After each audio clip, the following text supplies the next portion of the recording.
Hi అండి. కాకరకాయ వేపుడు చేస్తున్నాను. మీ పిల్లలు సైతం తినాలనుకుంటే ఇలా ట్రై చేయండి. మా ఇంట్లో కాకరకాయ ఎవరు తినరు, కానీ ఇలా చేస్తే పిల్లలు కూడా పెట్టుకుంటారండి. అంత బాగుంటుంది. చాక్తో కానీ లేదంటే ఆలు చిప్స్ చేస్తాం కదండి, అలాంటి ప్లేట్ ఉంటే దాంతో కానీ ఇలా సన్నగా తరిగి పెట్టుకోండి.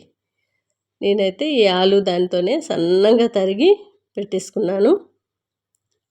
మనకి కాకరకాయ పొడిలాగా అనిపిస్తుంది, టేస్ట్ మాత్రం వేరే లెవెల్ అండి.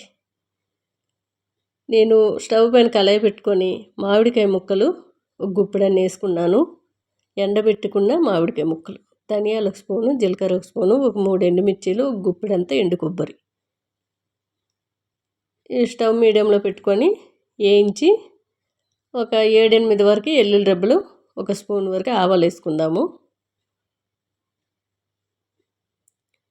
టేస్ట్ చాలా బాగుంటుంది. వేడివేడి అన్నంలో కాస్త నెయ్యి వేసుకొని తింటే ఆహా అనవలసిందేనండి, అంత బాగుంటుంది. స్టవ్ పైన అవన్నీ వేయించి మిక్సీలో తీసుకొని అదే కళాయిలో కొద్దిగా ఆయిల్ వేసుకొని పసుపు, ఈ తరిగి పెట్టుకున్న కాకరకాయ ముక్కలన్నీ వేసేసుకోవాలి. చాలామంది కాకరకాయ వండేటప్పుడు గట్టిగా పిండేసి తీసుకుంటారు, చేదు ఉంటుందని. కానీ ఇలా వండి చూడండి, చేదు అస్సలు ఉండదు. ఆ మిక్సీ జార్లో కొద్దిగా రాళ్ళుప్పు వేసి ఇట్లా పొడిలాగా పొడి చేసుకోవాలి. మరీ మెత్తగా కాకుండా మనకు కొంచెం రఫ్గా ఉంటే బాగుంటుంది. కాకరకాయ అంతా కూడా ఏగిపోయింది. మధ్య మధ్యలో మూత పెట్టి కూడా కలుపుతూ ఉండాలి.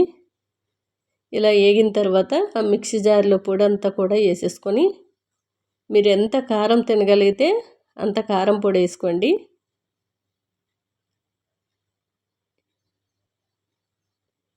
చాలా బాగుంటుందండి.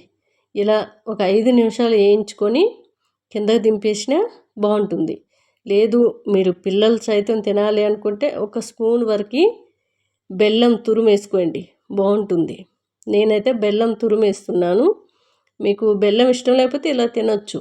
చాలా చాలా బాగుంటుంది. రైస్లోకైనా చపాతీకైనా బాగుంటుంది. నేను ఒక హాఫ్ చెంచా వరకు బెల్లం తురుమేసుకున్నాను, చూశారు కదా. కొద్దిగా వేసుకోవాలి, మరీ ఎక్కువ అవసరం లేదు. నేను కాకరకాయని చేదు అస్సలు తీయలేదండి, కానీ చేదు అస్సలు లేదు. మీరు ఒక్కసారి ఇలా ట్రై చేశారంటే తప్పకుండా మళ్ళీ మళ్ళీ చేసుకొని తింటారు. పిల్లలు సైతం తింటారండి, అంతా బాగుంది. వేడివేడి రైస్లో కలుపుకొని చూడండి. వెంటనే ఇది ఒక సీసాలో పెట్టుకొని నెల రోజులైనా ఫ్రిడ్జ్లో ఉంటుందండి, పాడవదు. బయట అయితే వారం రోజులు ఉంటుంది. టేస్ట్ అదిరిపోయిందండి. నచ్చితే ఒకసారి ట్రై చేయండి.